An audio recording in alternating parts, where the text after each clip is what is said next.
training camp, the real training camp, opens today at 9 a.m.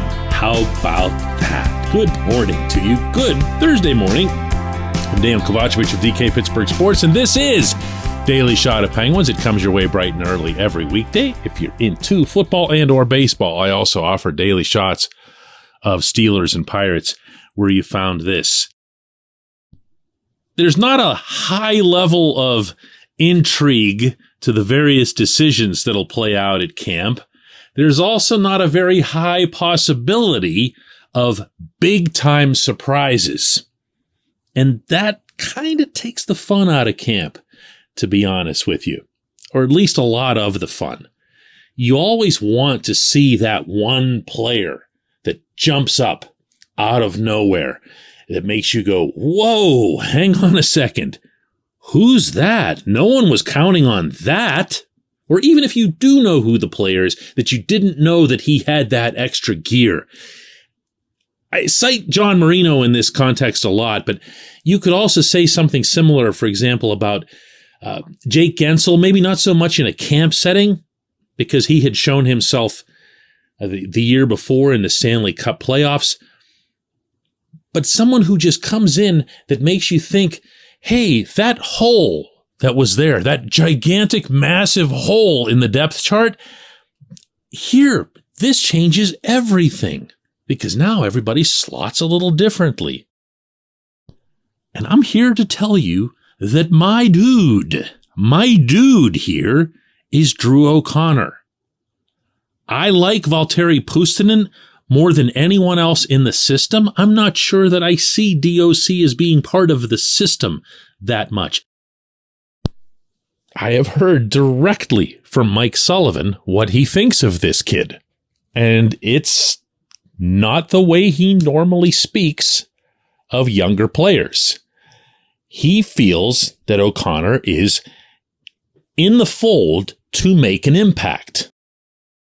He sees the big frame. He sees the big shot in a certain way. I'll get to that in a little bit. He sees the stride that's been lengthened, and he's seen the black hole level forecheck, where the kid just goes in on the forecheck and entire defensemen and breakouts disappear. Sometimes just by himself, just by being wide and fast. It's a neat thing to observe. But there's something else there. There's something else that O'Connor can bring to this team that isn't currently anticipated, at least not to the best of my ability to gauge such things, at least not on the outside. And that's this. He has what it takes to score in the NHL. And that right there, my friends, is where he can make a difference.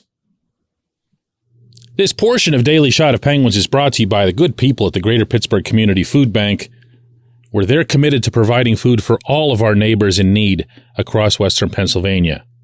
They, in turn, need your help. Find out how $1 can be turned into 5 full meals. For those in need, visit pittsburghfoodbank.org. The lines are going to be the lines. I'm not going to get into breaking down first, second, third, and all that other stuff. We've done enough of that. If I were laying money down on where O'Connor would start the season with the Penguins, he would be to Teddy Bluger's left. And he would be told, get in there, raise hell, make sure that you're keeping the puck deep, and by the way, contribute some 5-on-5 offense. You, Teddy, and I don't know, Ryan Poehling, Brock McGinn, Josh Archibald, I don't know. There's going to be any number of guys competing for what looks to be one spot left, okay? But O'Connor does not have his ceiling there. He shouldn't have his ceiling there. If and when he shoots, and I promised I'd get back to this, I feel like he has an opportunity to be uncommonly productive as it relates to the caliber of his shot. Meaning, I don't look at him and think, man, he can gun it like Pavel Bure coming down the wing. I haven't seen that. I have seen a heavy wrist shot that's effective even from longer range. I have seen the ability to turn in the slot and get off a good wrister, especially from high in the middle, a little higher than the hash marks. But he's got more, much more that can be had. He's got the ability to get to the front of the net, get rebounds and score on rebounds in multiple ways. He's got the ability to get redirects, deflections. And I'm trying to avoid saying this name, but he's got some Kevin Stevens to him. Okay, I'm not predicting he's going to put in 50 the way Artie did, all right? There was only one Artie in Pittsburgh hockey history. But he has a lot of those physical traits, and you're going to have to take my word for it that Artie happens to agree with this particular assessment, like a lot. He loves the kid. He wants to see him develop more of those traits that number 25 had. And if he were to do that, to get back to those holes in the depth chart and whatever else, or the modifications of the depth chart, just picture what happens to this roster. Just picture the look. I don't care if it's O'Connor playing on Gino's left wing, or if it happens with Jeff Carter, or for that matter, if it happens with Teddy Bluger. It doesn't matter. It doesn't matter. 5-on-5 offense is 5-on-5 offense. And if he's able to do it in a way that looks convincing to Mike Sullivan, that looks convincing to management, everything goes into a different stratosphere here. Now, I can hear you. He's never going to give him a chance. He's never going to let O'Connor play. He'd never in a zillion years put him on the power play. Hey, I'm sorry, but there's precedent to the contrary. This kid has this in his control. I believe that. I believe that he's already broken through the mythical Sullivan wall. He's on the other side of it. Now he needs to do what, for all intents and purposes, as a good example, Zach Aston Reese didn't do. Zach Aston Reese got a ton of games under Sullivan. He was responsible. He did all kinds of good stuff, and they still held out hope that at some point or other he was going to score. He didn't. He didn't. O'Connor can do these things. O'Connor has more scoring ability than Aston Reese ever had. He can be a player who rises up a little bit. That's going to have to start, well, pretty much at 9 a.m. today.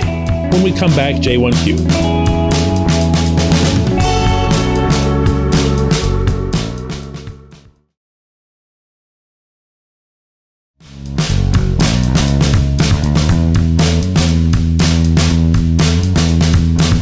And today's J1Q comes from TJ, who asks, while I suspect everyone's eyes are on the Penguins' main stars at the opening of training camp, I suggest that one of the pivotal players that I hope returns to prior levels is Teddy Bluger.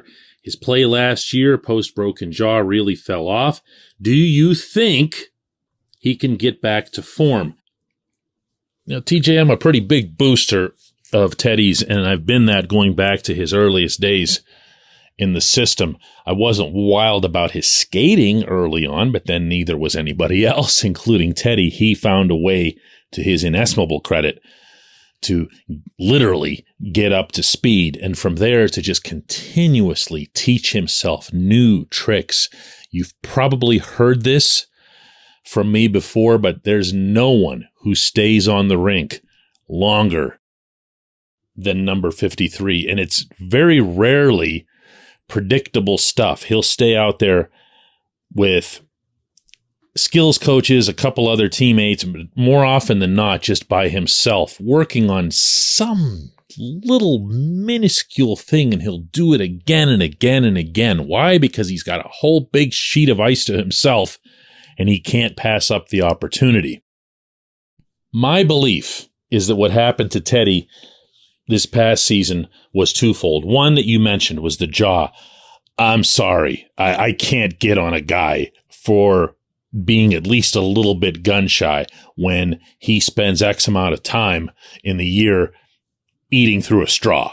It's something that if you ask anyone who's had a broken jaw for any reason, it's a difficult thing to deal with. You know, the human body is accustomed to eating, so it can suck some life out of you as well, never mind affecting your weight and everything else.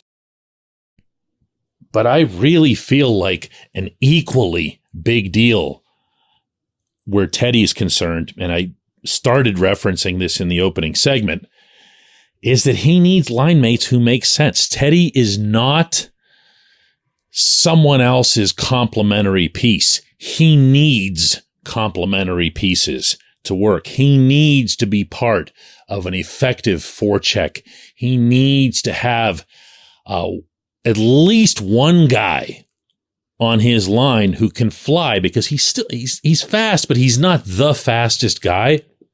And if you think about the combinations with Aston Reese or Brandon Tanev, Brock McGinn, Tanev was the one who was generating the forecheck, you know, and you need someone like that with him. Maybe, again, that's going to be O'Connor. If so, wonderful. Let's see both of them get back to their regular levels. Do I believe that Teddy's going to get back there himself?